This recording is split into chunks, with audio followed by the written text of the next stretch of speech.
Bagamat nahaharap ang Pilipinas sa tumitinding panlabas na hamon, lalo na sa walang humpay na agresyon ng China sa West Philippine Sea, ang bansa ay tila mananatiling nasa ibaba pa rin ng iminungkahing threshold ng Amerika para sa paggastos sa militar.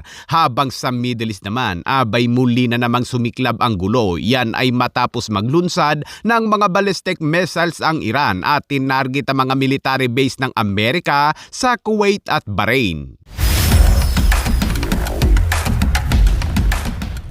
Inamin ng Pilipinas noong Lunes na mahihirapan itong sumunod sa kahilingan ng gobyerno ng Amerika para sa mga kaalyadong Asyano na gumastos ng 3.5% ng kanilang GDP o Gross Domestic Product para sa seguridad sa kabila ng taon-taong pagtaas ng paggastos sa depensa matapos itong ipahayag ni US Secretary of War Pete Hegseth sa Shangri-La Dialogue. Ayon kay Secretary Arsenio Balisacan ng Department of Economy, Planning and Development ay isa tayong bansa na may mababang kita na may napakaraming iba pang pangangailangan sa pag-unlad. Nasa isang catch-up tayo na namumuhunan sa mga kakayahan sa depensa upang imodernisa ang ating mga armadong puwersa. Ayon naman kay Defense Secretary Gibo Teodoro, ang target ay lalong mahirap makamit para sa mga ekonomiyang pang-agrikultura tulad ng Pilipinas kumpara sa mga bansang mas industrial na nagtatatag ng mga military-industrial structures. Paraan niya sa isang arkipelago na may 7,600 isla kung saan kailangan mo pa ring mamuhunan sa mga pangunahing infrastruktura para sa koneksyon, edukasyon at pangangalagang pangkalusugan ay napakahirap umano itong magawa. Ayon kay Hegseth, ang seguridad sa rehiyon ay hindi proporsyonal na nakasalalay lamang sa kapangyarihang militar ng Amerika kundi dapat ding magpalakas ang mga kaalyado sa rehiyon habang marami anya sa mga kaalyado at kasosyo ang nagpabaya sa kanilang sariling mga kakayahan sa depensa kung saan itinuro pa nito ang Pilipinas bilang isang halimbawa. Nakakahiya mga kabayan, dapat ay binawasan man lang sana ang mali-malitang pera para sa depensa.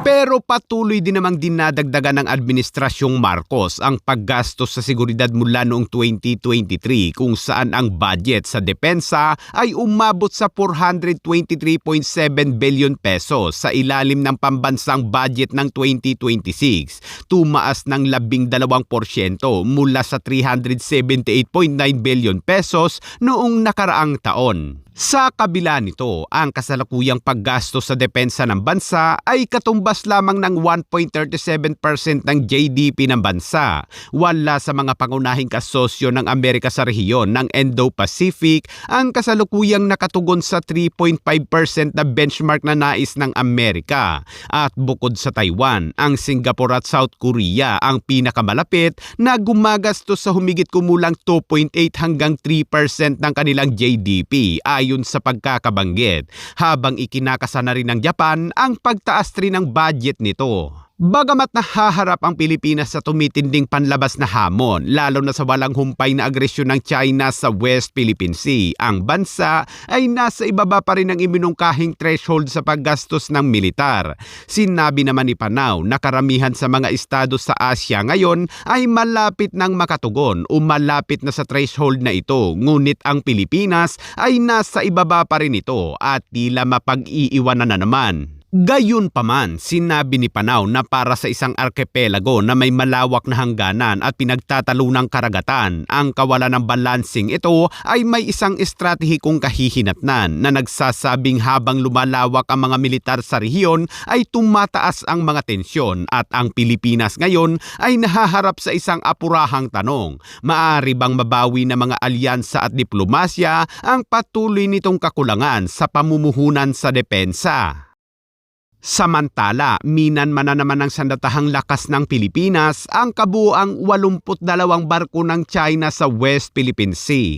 Ang mga barkong ito ay mula sa People's Liberation Army Navy at China Coast Guard kung saan sa Baho de Masinloc ay 39 na barko ng China, 16 na warship at 23 China Coast Guard vessel. Sa Ayungin Shoal naman ay 17 barko ng China, 5 warship at 12 China China Coast Guard. Sa Skoda Shoal naman ay 10 barko ng China, 6 na warship at 4 na China Coast Guard vessel, habang sa Pag-asa Island naman ay mayroong 16 na barko ng China, 4 na warship at 16 na China Coast Guard vessel. Sinabi ni Rear Admiral Roy Vincent Trinidad, tagapagsalita ng Armed Forces of the Philippines para sa West Philippine Sea, na ang mga bilang na ito ay nagbibigay diin sa patuloy na pagsasagawa ng mga aktibidad ng ICAD, ang illegal, coercive, aggressive at deceptive na nagpapahina sa internasyonal na kaayusan na nakabatay sa mga patakaran at humahamon sa soberanong karapatan at jurisdiksyon ng Pilipinas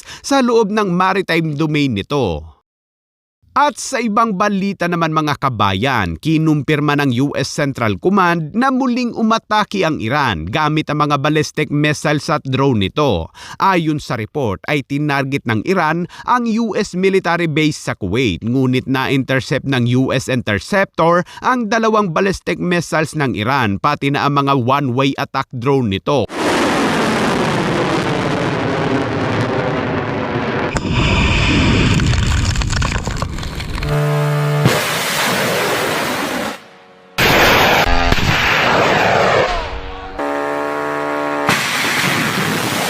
Habang tinarget din ng Iran ang mga military base ng Amerika sa Bahrain, ngunit bigo ang Iran na tamaan ito dahil agad itong na-intercept ng mga air defense system ng Bahrain.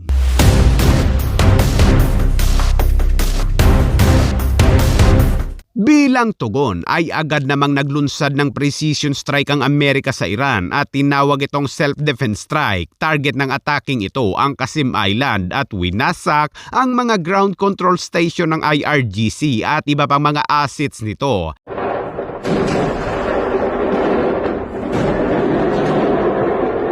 Habang isang Hellfire din ang pinakawala ng US forces sa isang tanker ng Iran na ayaw umanong sumunod sa utos ng US forces na agad bumalik. There's fresh action in the Middle East. Iran's currently shelling military bases in Kuwait and Bahrain with ballistic missiles and drones. So far, all of them have been intercepted by US forces. And now US Central Command's responding with self-defense strikes on Qeshm Island, right at the hook of the strait. This all started earlier today when the Iranians began targeting commercial vessels in the Gulf with drones. We knocked all of them down. Our Navy also hitting back, blasting a blockade runner heading toward Karg Island. CENTCOM forces gave the ship, the Botswana-flagged MT Lexi, 24 hours to turn around. She didn't. So our Hellfire missiles pierced straight through her engine room. That's now the 6th ship disabled so far.